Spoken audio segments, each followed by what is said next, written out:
Bonjour à toutes et à tous. Donc, nous sommes réunis ce matin donc, pour vous parler des impacts économiques de l'emballage et des impacts écologiques. Voir ensemble la question des emballages et savoir si ces deux paramètres sont conciliables et comment. Donc, sur le plateau, donc avec moi, Philippe Degas, directeur d'Alizon Industrie, Olivier Blanc, designer industriel, Philippe Schiesser, directeur d'EcoF et président de l'APEDEC, l'association des professionnels de l'éco-conception et de l'éco-design, et François Beumer, donc responsable emballage du groupe Gerbet, et moi-même, donc Samuel Catio, consultant et designer. Les questions donc sur l'approche environnementale dédiée à l'emballage, donc est-elle une source d'économie financière à terme pour l'entreprise? Comment mesurer l'impact d'une démarche d'éco-conception d'emballage? Quelles sont les réglementations à venir et leurs conséquences financières pour l'entreprise? Donc c'est vrai que le contexte aujourd'hui est assez complexe.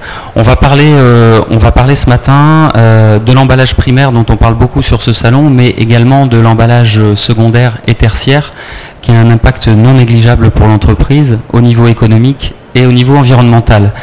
Et Philippe Degas, donc, qui est à ma droite, qui a un impératif d'horaire et qui a bien voulu être présent sur le salon ce matin avant de reprendre un train, va nous parler donc de cette partie emballage secondaire et tertiaire.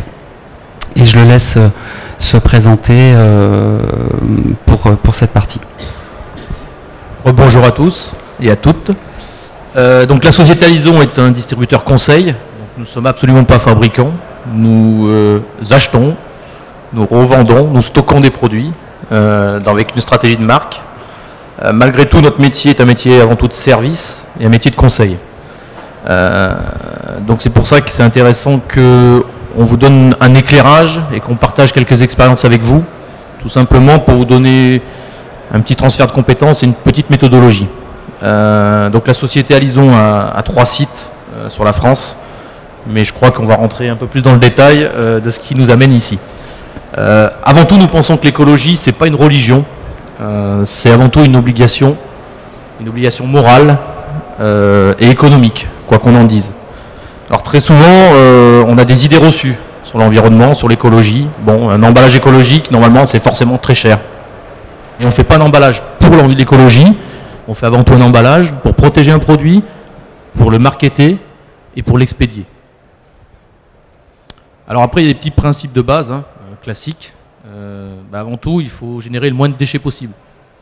Alors, s'il faut que ça puisse paraître, très souvent, on utilise beaucoup d'emballage, on suremballe les produits.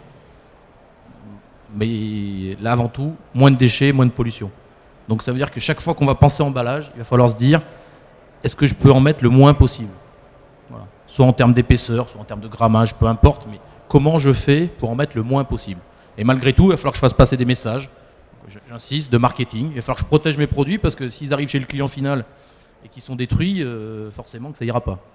Mais chaque fois que j'en mettrai moins, ce sera mieux pour l'environnement. Donc ça veut dire que c'est vraiment quelque chose qu'il faut que l'on ait à chaque fois dans l'esprit. Alors après, très souvent, qu'est-ce qui se passe? Et c'est ce que vont faire dire tout à l'heure mes collègues. On pense beaucoup à l'emballage primaire. Pourquoi? Parce que c'est vraiment au cœur de notre produit. On y met tout notre savoir-faire, on y met notre image de marque, etc., etc. Donc là, très souvent, très en amont, l'emballage primaire est pris en considération par les différents services de l'entreprise. Et puis à la fin, il faut bien l'envoyer chez des clients. Et là, on va être sur le circuit de la supply chain, etc., etc. On va reconditionner les produits, on va les regrouper, on va les caler, et on va les palettiser, etc., etc. Et ça, globalement, on n'y pense jamais. Voilà. Et par contre, c'est là où on a les plus gros impacts environnementaux, parce que là, il va y avoir du poids de film, là, il va y avoir du poids de carton, etc., etc. Donc c'est là-dessus qu'il faut qu'on travaille tous ensemble, parce que, encore une fois, bien sûr qu'il faut travailler au départ, mais c'est surtout l'emballage secondaire et tertiaire qui va être le plus, je dirais, néfaste à l'environnement. Et malgré tout, on a des circuits, on va dire, logistiques qui sont de plus en plus complexes. Avant, chaque industriel avait sa propre flotte de camions. Donc il fabriquait ses produits, il les mettait dans son camion. Et puis c'était Gérard qui allait livrer le client final. Donc globalement, on n'avait pas besoin de suremballer nos produits, on n'avait pas besoin de les caler, etc. etc. Aujourd'hui, on les emballe, ça part dans un premier transport, c'est souvent éclaté sur une plateforme de messagerie ou de monocolie, ça repart sur une autre plateforme, etc. etc. Donc il y a beaucoup de rupures de charge et très souvent, votre produit il peut arriver endommagé. Voilà. Et qu'est-ce qu'on fait? On sur-emballe. Voilà. Donc l'idée, c'est de travailler dès l'amont, dès que vous allez devoir emballer un produit, bien sûr sur l'emballage primaire, et après comment je vais le conditionner, je vais le regrouper, comment je vais le palettiser et comment je vais l'expédier. Avec des contraintes qui peuvent être des contraintes de fret, maritime, aéronautique. Voilà. Et après, on a des faux amis dans le monde de l'emballage. Là, je vous ai amené deux types d'emballage. Un emballage qui est connu par tout le monde. Alors là, on dit, celui-là, il n'est pas très écologique. Il y a du carton, il y a de la mousse, il n'est pas très beau. Voilà. Celui-là, il vous semble un peu plus sympa. Bon, il y a un petit film qui est super résistant. Enfin, je ne vais pas vous faire la vente du produit, mais on aurait envie de dire, il faut plutôt qu'on privilégie celui-là. Sauf que celui-là, il est 3 fois plus cher que l'autre. Donc là, il y a votre service achat, vos contrôleurs de gestion qui viennent vous voir en disant, t'es gentil, mais pas possible. Mais sauf qu'on a comparé qu'un prix. Ça valait 1, ça vaut 2 ou ça vaut 3. Et on n'a pas pris en considération le coût global d'acquisition de ces produits-là, le coût de stockage, le coût de recyclabilité, le poids, etc. etc. Donc ça veut dire qu'après, il faut qu'on mette en place une méthodologie dans les entreprises pour que justement on puisse déterminer avec vous le vrai coût global d'acquisition. Parce que très souvent, dans le fichier Excel, on va prendre celui-là, parce que celui-là, 1 euro, c'est vert, celui-là, 3 euros, c'est pas vert. Et malgré tout, on aimerait bien prendre celui-là parce que celui-là, c'est celui-là qu'il faut pour l'environnement. Mais on ne peut pas. Et bien malgré tout, pareil, on ne va pas vous faire la démonstration aujourd'hui parce qu'il faudrait qu'on rentre un peu plus dans le détail. Mais celui-là, finalement, il est moins cher. À la fin, il est moins cher. Si on a pris en considération le coût et pas le prix. Mais vous voyez bien que pour faire cette démarche-là, il faut que toute l'entreprise soit intégrée. Pas que l'achat, pas que le BE, pas que la logistique, etc. etc. C'est bien la prise en considération de toutes les problématiques qui vont nous permettre de trouver la meilleure solution. Et la solution, il n'y en a jamais une idéale.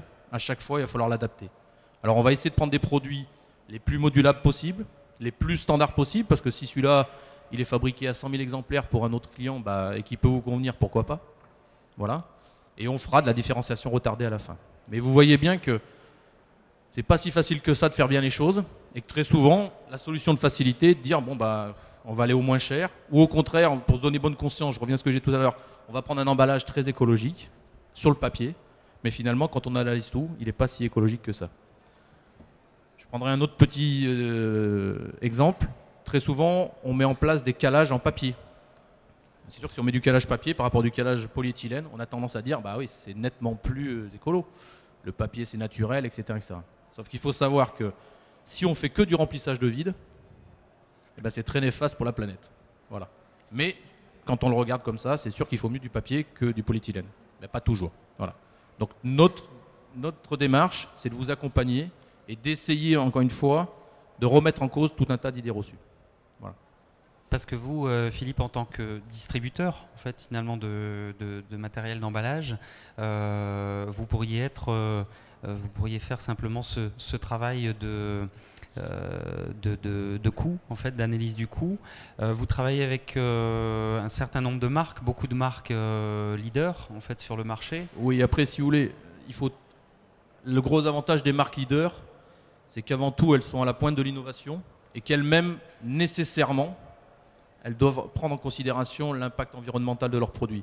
Donc si on prend n'importe quel gros fabricant, type Silder, type les cartonniers, etc., nécessairement, ils doivent réfléchir à l'impact environnemental. Donc le fait de travailler avec des marques et multimarques, ça nous permet aussi de nous garantir un vrai professionnalisme. C'est-à-dire que nous, on n'a pas de paroisse à proprement parler. Notre seule paroisse, c'est assurer le client final qu'on va lui trouver la bonne solution, quel que soit le fabricant derrière. Mais oui, j'aurais tendance à dire, il est presque obligatoire d'avoir une stratégie de marque parce que derrière, il faut identifier les produits, savoir les matières qui sont rentrées dans la composition, etc. etc.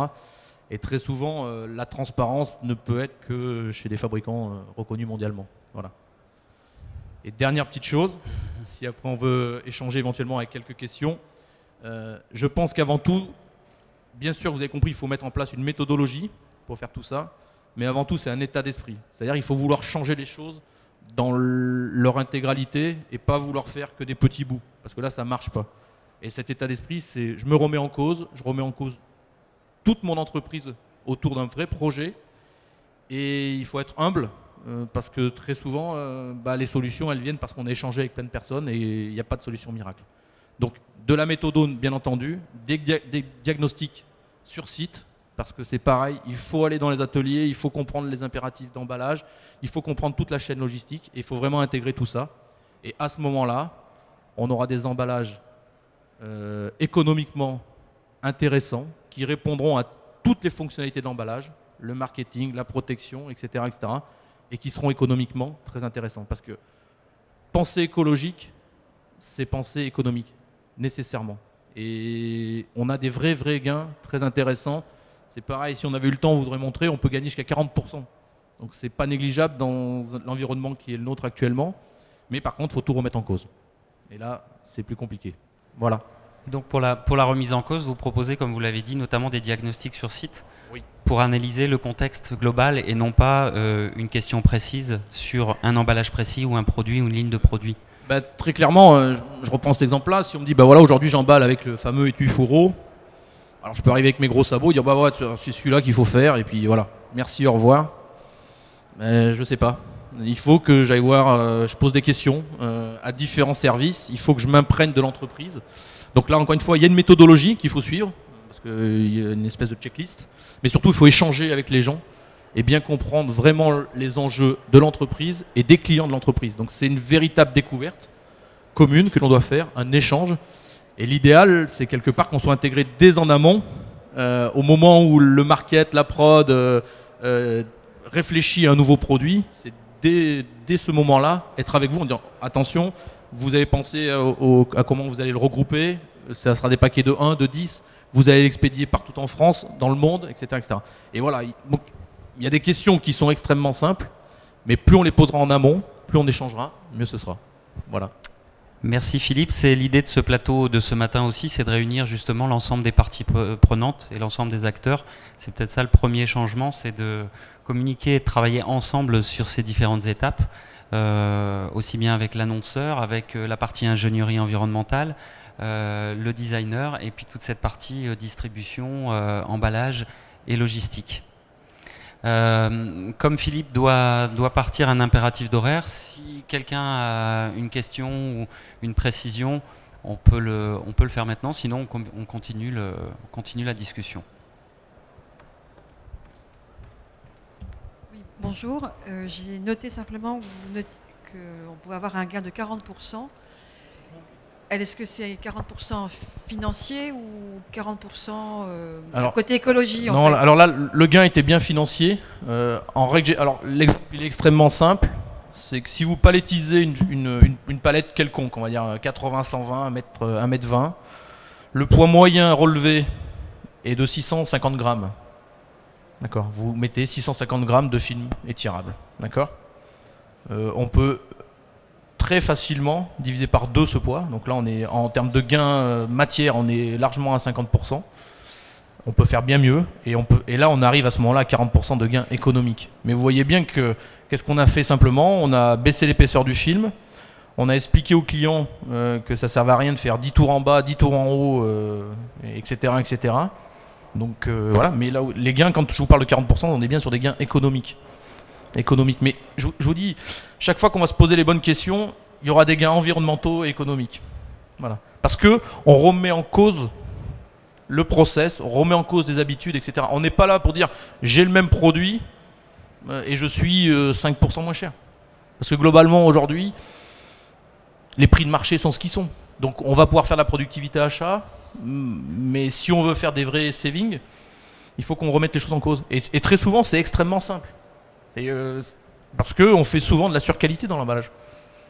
Parce qu'à la fin, un jour, qu'est-ce qui s'est passé? On a eu un problème qualité. Bon, une palette, sur les 10 000 expédiés, une palette est tombée dans un camion un jour.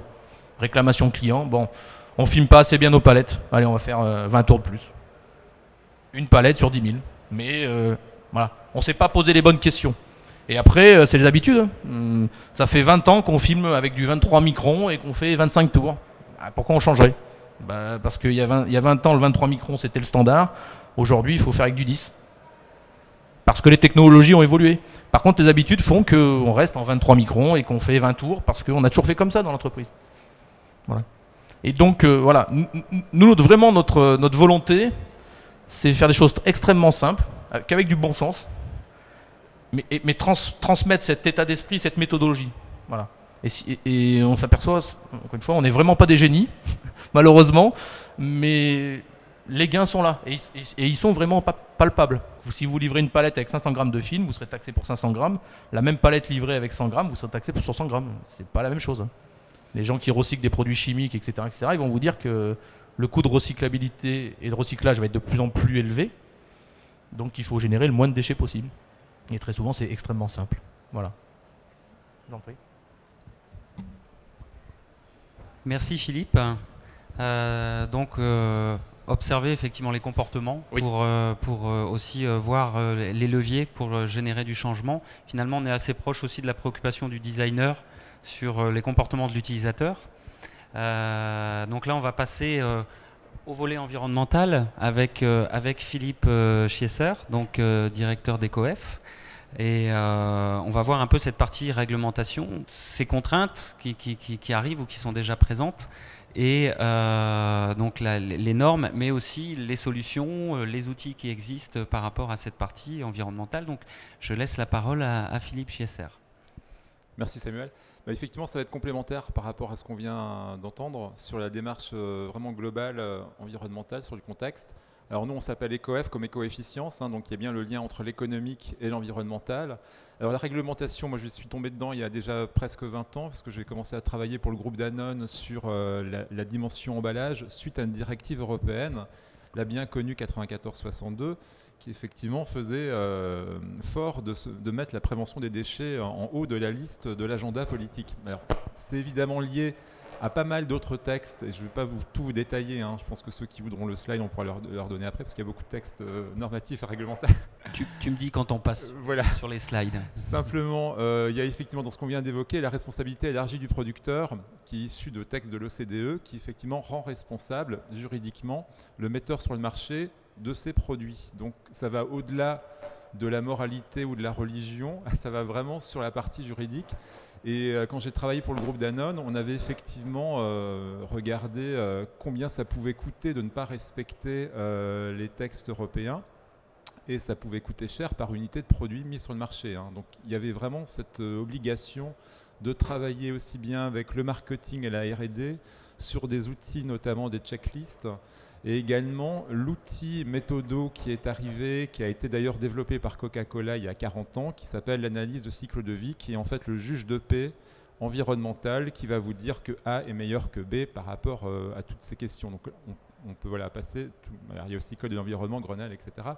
Donc il y a les normes aussi aujourd'hui qui arrivent dans le sujet, qui n'existait pas à l'époque, donc c'est aussi nouveau, puisque l'éco-conception a démarré finalement par l'emballage. C'est assez étonnant, parce qu'on pense toujours produit, et finalement c'est l'emballage qui a été entre guillemets le premier soumis à contraintes réglementaires.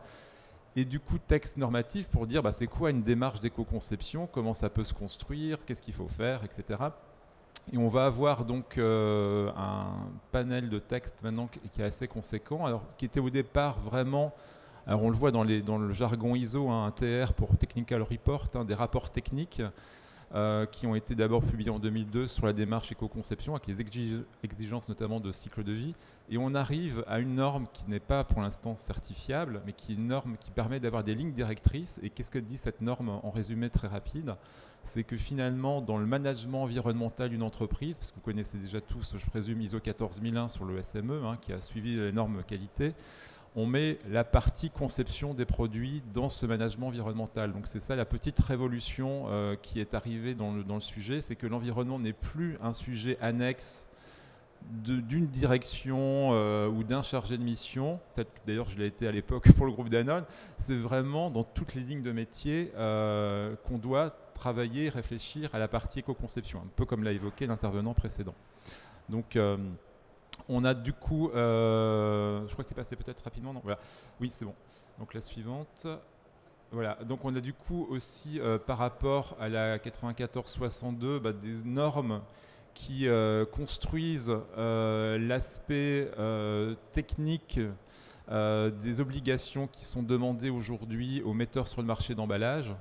Donc il y a des choses qui traitent de la réduction à la source, de la recyclabilité, de tout ce qui est valorisation énergétique, est-ce que c'est ou pas incinérable et est-ce qu'on récupère ou pas de l'énergie, etc. Donc il y a aussi un panel de normes, cette fois-ci adossées à une réglementation, qui sont effectivement des textes utilisés par les industriels aujourd'hui pour prouver que leur emballage mis sur le marché respecte bien l'attente des pouvoirs publics. Et on commence à avoir, parce que c'est la thématique de l'affichage environnemental qui est évidemment travaillée en France, parce que la France est un des pays le plus en avance aujourd'hui sur cette démarche d'affichage environnemental. On commence à avoir du marquage qui arrive aussi sur le packaging lié au produit, mais aussi au packaging lui-même et au couple emballage-produit. Donc on voit bien que l'approche cycle de vie, l'approche éco-conception passe d'une dimension de mention qualitative à des chiffres. Donc on commence à donner des chiffres sur le CO2, sur d'autres indicateurs, sur d'autres impacts. Et on commence à avoir ce raisonnement cycle de vie, même au niveau évidemment de grands distributeurs, puisque ce sont eux qui ont été les fers de lance de l'approche. Alors il y a eu les anglo-saxons, mais il y a aussi eu Monoprix, Casino ou d'autres, ou Leclerc en France, qui ont commencé à demander finalement des bilans quantifiés à leurs fournisseurs, et l'emballage s'est retrouvé devoir lui aussi communiquer ses chiffres de performance. Voilà, donc sur les outils justement, alors quels outils utiliser pour cette obligation? Le premier, qui est la seule méthode normalisée aujourd'hui au niveau mondial pour quantifier les impacts, c'est l'analyse de cycle de vie. Je ne vais pas vous détailler évidemment les 14040 et 44, les deux normes fondatrices du sujet. On est bien sur une approche globale qui intéresse toutes les parties intéressées de l'emballage. On est bien sur du multicritère aussi. On ne traite pas uniquement du carbone, on traite aussi d'autres indicateurs. Et on est effectivement sur tout le cycle de l'emballage, avec les gains qu'on peut mettre en place tout en amont. Et alors il y a une étape qui n'est pas représentée là, qui est vraiment l'étape de conception justement, qui a été évoquée précédemment. Et là on peut commencer à réfléchir quand on a sur la table l'ensemble des indicateurs et des impacts. Des guides méthodologiques plus qualitatifs existent. Je voulais notamment citer celui qui vient d'être mis à jour du Conseil national de l'emballage, donc éco-conception et emballage, guide méthodo, qui reprend finalement tout ce que j'ai évoqué précédemment sur les directives européennes et également sur les normes. Donc comment on peut appliquer cette démarche d'éco-conception à l'emballage? Qu'est-ce qu'il faut faire quand on conçoit un emballage? Est-ce qu'on a des certificats ou pas à obtenir? Est-ce qu'il faut faire ou pas une ACV, etc. Donc ça c'est expliqué effectivement ligne par ligne dans ce guide que vous pouvez trouver sur Internet. Des guides sectoriels, alors on parlera du médicament après, donc voilà, donc laboratoires et autres organismes représentés dans le LEM ont évidemment publié un guide qui est une première approche sur l'approche éco-conception du médicament. Et il y a aussi un autre produit qui n'a peut-être pas de rapport avec le médicament, je ne sais pas, le vin en tout cas, qui a aussi publié un guide sectoriel dans cette démarche d'éco-conception. La recyclabilité des emballages, alors on a des organismes aussi qui peuvent vous aider pour évaluer la recyclabilité de vos emballages avec des tests, et on a notamment certaines marques assez connues qui avaient à un moment lancé des produits de couleurs assez flashy, qui ont demandé effectivement si leur bouteille était ou pas recyclable. Donc c'est vrai qu'il y a un dialogue à faire avec les filières de recyclage des matériaux et les concepteurs, parce qu'il y a souvent une méconnaissance, j'allais dire mutuelle, du fonctionnement des services marketing R&D et des approches liées au cycle de vie des produits. Moi, je l'ai vu quand j'ai travaillé pour le groupe Danone, c'est qu'effectivement, il y avait à un moment la mode, il y a toujours la mode des bouteilles de bière avec les bouchons porcelaine. Est-ce que la porcelaine qui se casse dans la filière du verre va ou pas créer des impuretés dans le calcin? Voilà, sujet de base. Et quand on remonte la filière, on peut commencer à trouver des solutions techniques, voire peut-être à modifier certains produits et à peut-être mettre autre chose que de la porcelaine dans ces bouteilles de bière. Un exemple de recyclabilité ou pas des produits.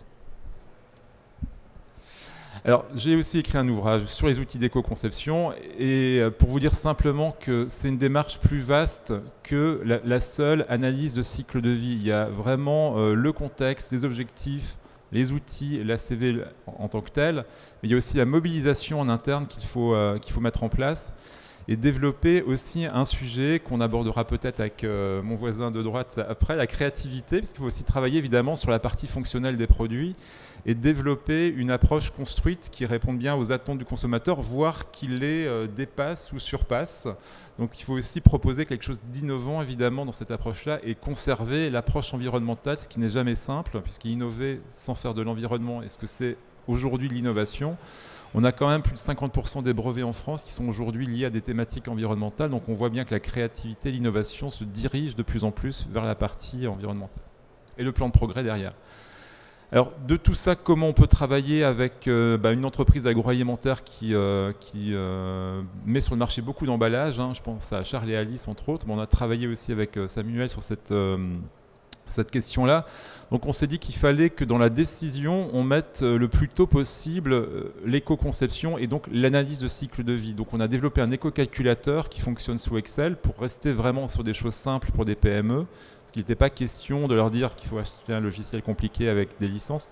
Donc on est vraiment resté sur quelque chose de très simple et qui est assez pragmatique pour donner les indicateurs qui vont bien à la personne qui conçoit l'emballage. Et qu'elle ait tout de suite en fait la photographie des impacts dès qu'elle a fait des choix ou qu'elle pense faire des choix effectivement d'éco-conception ou tout simplement de conception. Et après évidemment, on peut travailler sur le gain environnemental des idées nouvelles qui sont générées. Donc un tableau de bord en quelque sorte pour la R&D, oui. pour les projets en fait, d'innovation dans l'entreprise.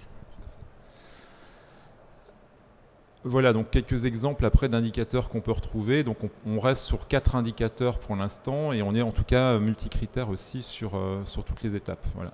Donc voilà, avoir des choses simples. C'était un peu la question lancinante, et moi je l'ai vu au bureau, puisque travaillant pour Malongo depuis 4 ans et invitant chaque fois mes clients à boire un café, tout le monde me disait « Ah, mais ces dosettes en plastique, quelle catastrophe, etc. » Je leur expliquais gentiment déjà que sur le cycle de vie d'une machine à café, ce qui coûtait pour l'environnement, c'était la consommation d'énergie, déjà, c'était pas la dosette. Mais je dois dire que mon argument ne portait pas assez. Donc je suis ravi que mon client ait réfléchi aussi à la partie plastique, parce qu'on est un peu entre ACV réel et ACV perçu. Hein. Donc il y a des choses, vous avez beau expliquer aux gens que ce n'est pas impactant pour l'environnement, on va toujours vous ressortir l'impact. C'est surtout la partie visible pour le consommateur. C'est la partie émergée de l'iceberg. Donc voilà, donc un vrai travail qui a été fait avec deux fournisseurs nordiques de fibres. Et un vrai travail sur la recyclabilité finalement de ce petit produit qui ne l'était pas avant quand il était en plastique, avec l'iso-performance de conservation de la saveur. Donc il y a eu un travail aussi d'ailleurs qui a été réalisé sur la chaudière de la machine et sur la machine elle-même, puisqu'avant c'était une machine à café qui était produite en Chine et qui consommait par rapport aux produits actuels 10 fois plus. Donc là, innovation, ingénierie française aussi, sélection d'une usine qui pouvait produire cette machine et lancement il y a à peine 3 semaines de cette nouvelle machine à café qu'on va voir je crois juste après.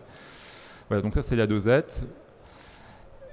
Et voilà, donc c'est la machine qui est donc du côté droit. Donc, alors, je ne vais pas parler de design ou d'esthétisme, chacun fera son choix entre la forme ronde ou la forme carrée.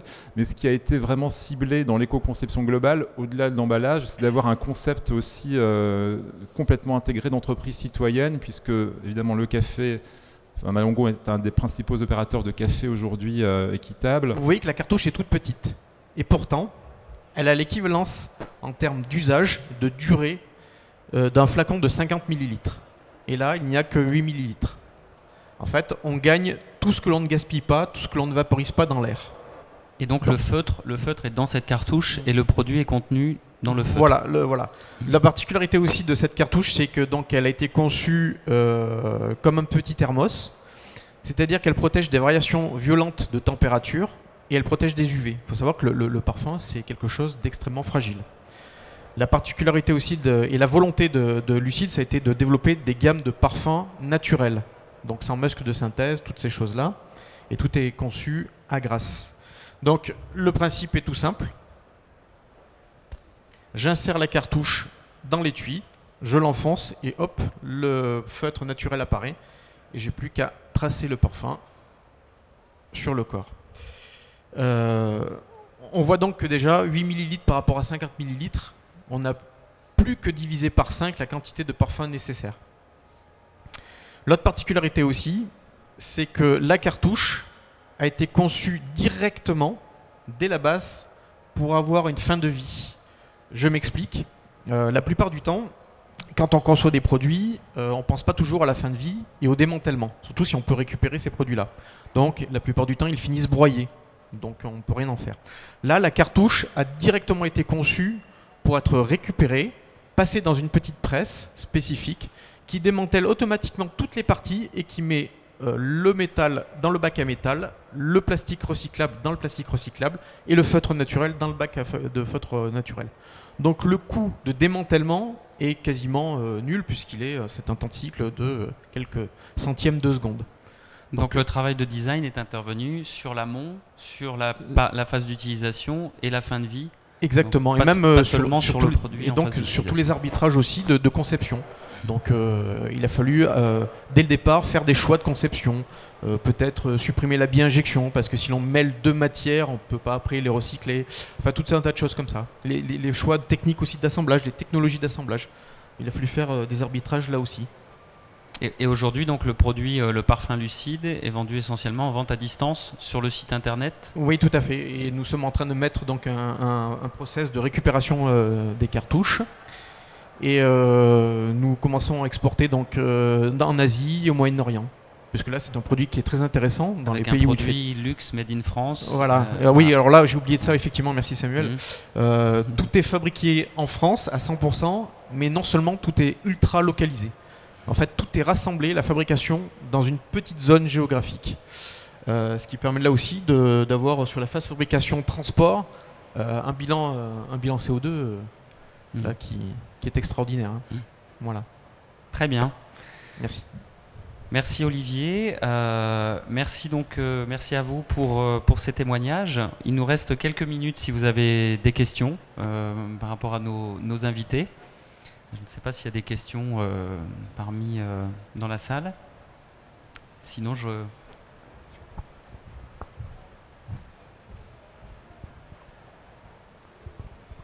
Bonjour, moi j'ai une question en fait en termes d'éco-conception. Est-ce qu'il vaut mieux un emballage qui est soluble dans l'eau ou un emballage plutôt recyclable? Parce que c'est la nouveauté en ce moment, les emballages solubles. Philippe, la baguette magique. Ouais. Alors, il n'y a pas de réponse gravée dans le marbre, il n'y a pas de hiérarchie entre matériaux, il n'y a pas de matériau meilleur qu'un autre. Dans l'absolu, en fait, ça dépend vraiment des fonctions et du choix même que fait l'usager par rapport aux filières, en fait. Donc aujourd'hui, il vaudrait peut-être mieux travailler quand on a une filière où on peut avoir vraiment de la recyclabilité facile, évidente. Alors je reviens sur l'idée aussi d'économie et pas coûteuse. Il faudrait peut-être mieux évidemment travailler sur la recyclabilité des produits plus que sur des nouvelles formes de biodégradation, etc. qui restent encore un petit peu compliquées. Je vous cite un petit exemple que j'avais vu quand j'ai travaillé chez Danone. C'était le premier emballage, on n'a pas parlé de pot de yaourt, donc j'y viens, parce qu'emballage pot de yaourt, on en parle tout le temps. C'était le premier pot de yaourt qui était en PLA, qui a été lancé en Allemagne il y a donc plus de 10 ans, et qui a pas rencontré le succès attendu, même si depuis le végétal est revenu dans la bouteille aussi, avec alors Coca entre autres et Volvic. Mais on avait donc travaillé sur un pot de yaourt en PLA et la difficulté en fait c'était sur la filière de fin de vie de se dire ok c'est compostable mais c'est compostable où et comment et combien ça coûte au final. Donc la bonne idée de départ c'était de dire si c'est compostable on ne payera plus la filière de recyclage, le DSD allemand, l'équivalent d'éco-emballage. Sauf que le DSD a dit, mais nous, pour sortir de votre chaîne le pot de yaourt compostable, parmi donc tous les autres produits qui ne l'étaient pas, ça nous coûte un geste de tri et de collecte supplémentaire. Donc, on va vous faire payer plus votre produit compostable parce qu'il faut l'emmener sur une filière de compostage industriel avec les conditions d'humidité et de température adaptées pour dégrader la matière. Parce qu'évidemment, le particulier avait aussi essayé de composter le pot de yaourt chez lui, ça ne marchait pas. Donc il y avait aussi après un peu un phénomène de communication sur du marketing qui était pas complètement intégré à l'approche de filière en fait. Donc si vous avez une application où vous pouvez, alors comme à l'image de là du papier, se dire tiens, on peut revenir dans une filière de recyclage de façon assez adaptée, sans forcément dire aux consommateurs mettez ça dans votre jardin ou laissez-le dans la nature, ce qui est pas non plus un message citoyen très intéressant. Ça peut être évidemment une approche peut-être plus construite. Donc la recyclabilité, ça fait vraiment appel à une analyse de la filière, des coûts économiques aussi, et on reste dans un système qui est géré, je dirais, collectivement. Partir sur d'autres fins de vie, aujourd'hui, on a des innovations qui arrivent effectivement sur, alors j'ai vu notamment sur le stand pas très loin, sur les emballages comestibles aussi, donc voilà, donc il y a plein de choses possibles. Après voilà, on est encore sur une frontière qui est à mon avis encore la nouvelle frontière où il faut encore beaucoup travailler sur les matériaux, les additifs qui sont utilisés aussi, donc il y a encore des choses à faire dans ce domaine. Et sur l'approche design, donc par rapport à votre question, on est aussi sur le comportement de l'utilisateur. Donc on va réanalyser le contexte. C'est aussi par rapport à ce que disait Philippe Desgats au départ, une solution fin de vie soluble, pourquoi pas, mais quelle incidence sur l'ensemble du système emballage et pas simplement sur cette partie fin de vie. Donc c'est vraiment de réussir à chaque fois à étendre ou à peut-être faire un zoom arrière pour bien regarder quelles sont les conséquences, les effets rebonds aussi qu'il peut y avoir sur une partie du cycle de vie qui va être meilleure et le reste qui va en souffrir, on va dire. Donc voilà, donc il n'y a pas... Je plaisantais avec la baguette magique, mais c'est vrai qu'on aurait tendance à vouloir trouver la solution magique et on voit bien que l'exemple aussi dans le milieu médical pourrait peut-être ne pas se transposer dans un autre domaine, alors qu'il est intéressant environnementalement, mais en fonction du contexte, de l'utilisateur, de son comportement, le bénéfice environnemental sera peut-être plus le même et sera peut-être plus aussi bon que les résultats que vous avez eus, vous, pour votre exemple.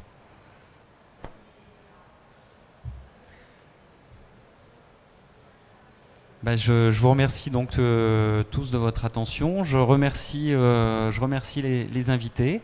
Et puis, si vous souhaitez plus de renseignements, donc sur le site, donc Étoile Azélie, vous aurez le résumé des interventions. Il y a des petits films aussi qui vont être rediffusés sur le site d'EcoF aussi, ecof.com. Et puis si vous avez des questions, n'hésitez pas, on est là à l'issue de ce débat.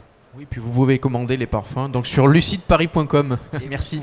Vous pouvez commander les parfums si je retrouve le slide. Voilà, vous avez la page d'accueil de Lucide où vous pouvez personnaliser votre étui et commander votre parfum.